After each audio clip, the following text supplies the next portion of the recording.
नमस्ते। आज चाहिँ हामी यहाँ पर्दाहरू फिट गर्दैछौँ। यसमा चाहिँ हाम्रो एम्ब्रोइडरी नेट हेभी पर्दा र मिडियम रेन्ज एकदमै राम्रो क्वालिटीको पर्दा रहेको छ। तपाईँले देख्न सक्नुहुन्छ मुनि यस्तो बवाल देखेको छ यो।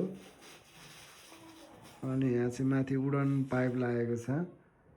अनि त्यसपछि एम च्यानलमा पर्दा फिट भइसकेको छ। हाम्रो चाहिँ टोटली 8वटा झ्याल रहेको छ।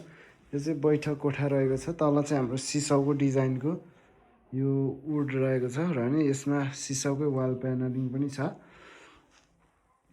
एकदमै आकर्षक देखेको छ। हजुरलाई पनि यस्तै गरी नेट पर्दा हेभी पर्दाहरू चाहियो भने सम्पर्क गर्न सक्नुहुन्छ।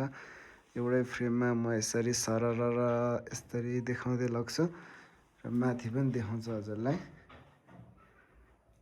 ल देख्न सक्नुहुन्छ यहाँ एकदमै राम्रो। यतापट्टि पनि छ हाम्रो।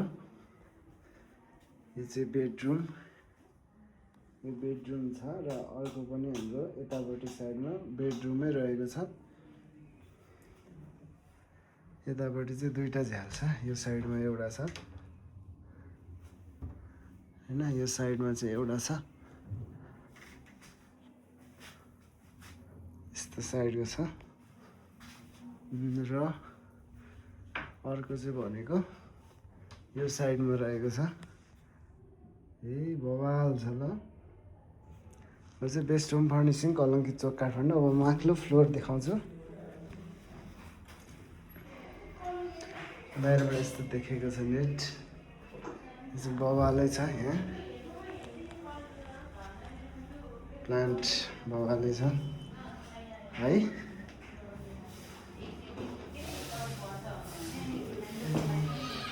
यतापट्टि किचन रहेछ। एउटा भिडियो बनाएर यहाँ पनि हजुर यहाँ टाङ्नै बाँकी छ, तर नटाङ्दा पनि कस्तो राम्रो खुल्ला झ्याल देख्यो कि किचन सफा देखिँदो रहेछ। झ्याल ठुलो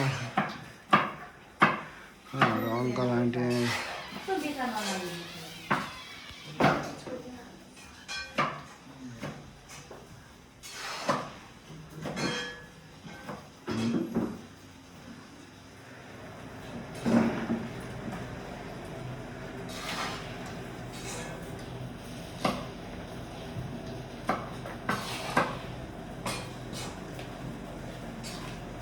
यसमा चाहिँ माथि हाल्ने रहेछ है। यसको चाहिँ माथि राख्दै रहेछ लाइट सेक्दिने। त्यसको पनि माथि नै हालेर अझै दामी हुने रहेछ। यसको चाहिँ अलिकति दामी रहेछ। त्यो ट्युब लाइट त माथि हालिदियो नि।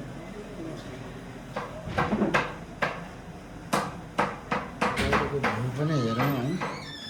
यस्तो डाइरेक्ट सिसाउले यो चाहिँ अहिले छौँ हामी मनमैजु एरियामा।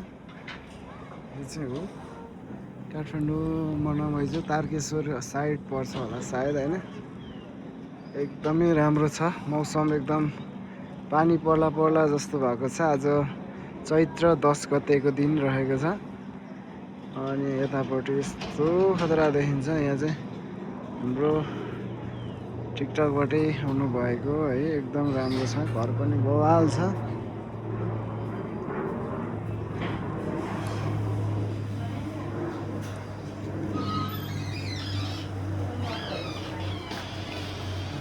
यतापट्टि सक्यो। यतापट्टि बेडरुम।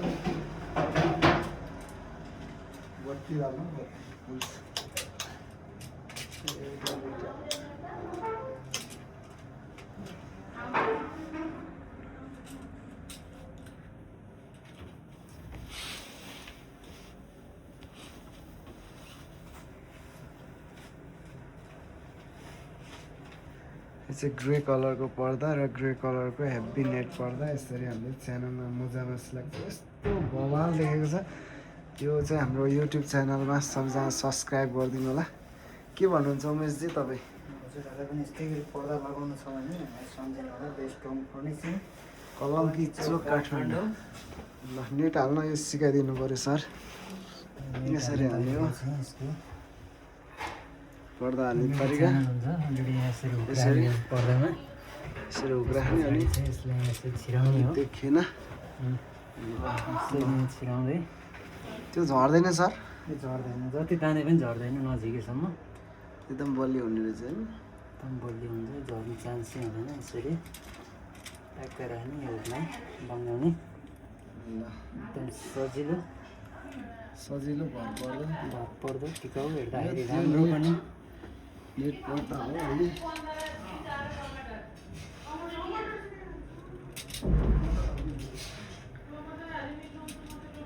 टोटली झ्याल किचनमा होइन है किचनमा नि किचन हो नेट मात्रै नेट मात्रै छ किचनमा चाहिँ रिङमा अलिक छिटो हाल्नु पऱ्यो सर यो भिडियोमा चाहिँ हामीले अटाउनु पर्छ लगभग 9-10 मिनटको पर्दा भिडियो हामीले बनाउँदैछौँ होइन चाहियो त्यो भएर पुग्यो चाहियो भने अहिले यसको यो त होल्डरिङ हो र हुक ल्याऊ एउटा हुक देऊ सरलाई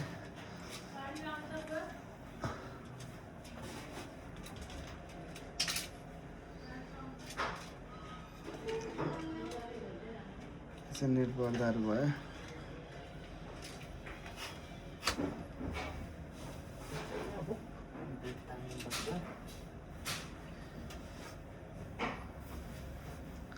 ल चाहिँ अब यो किचनमा हालिहाल्नु त फास्ट यो कहाँको हो यो पर्दैन बेड तान्नु पर्दैन यो अहिले पछि अलिकति त तान्नु भइहाल्छ यसलाई चाहिँ यसरी मिलाएर हामीले राखेको छ यो कहाँको हो सानो झन् सानो पहिला किचनको चाहिँ राख्नु किचनको चाहिँ एउटा कस्तै राख्दा राम्रो हुन्छ भन्ने कुरा म देखाउन गइरहेको छु सर तपाईँहरूलाई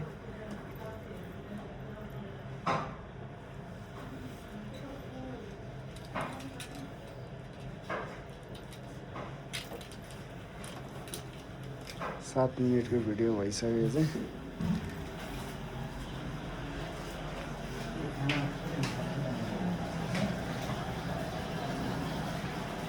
किचन खतरा देखिँदो रहेछ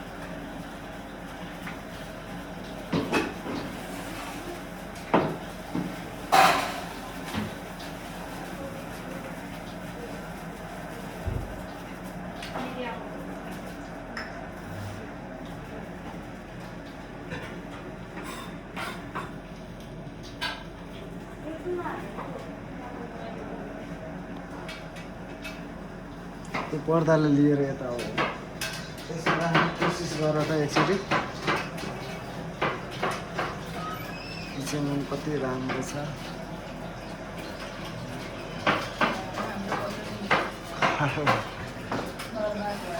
हजुर होइन हजुरको छैन मैले यस्तो माथि माथि गएर हजुरलाई सोधेर लिइहाल्छु हजुरको लिएँ भने त सोधिहाल्छु नि म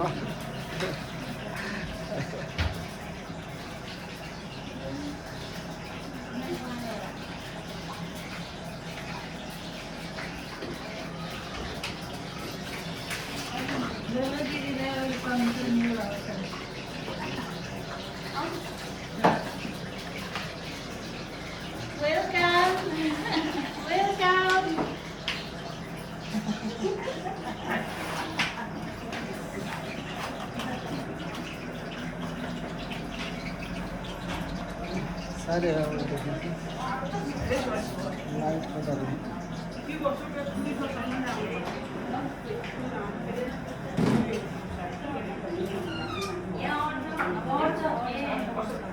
ल ओके यति नै हो फाइनली हाम्रो काम सकिसकेको छ यति नै हो नेक्स्ट भिडियोको लागि हामीलाई सब्सक्राइब गर्नु होला थ्याङ्क यू है एउटा लास्ट भिडियो राख्नु बाँकी छ भिडियो लामो भयो त्यही भएर मैले इन गरेको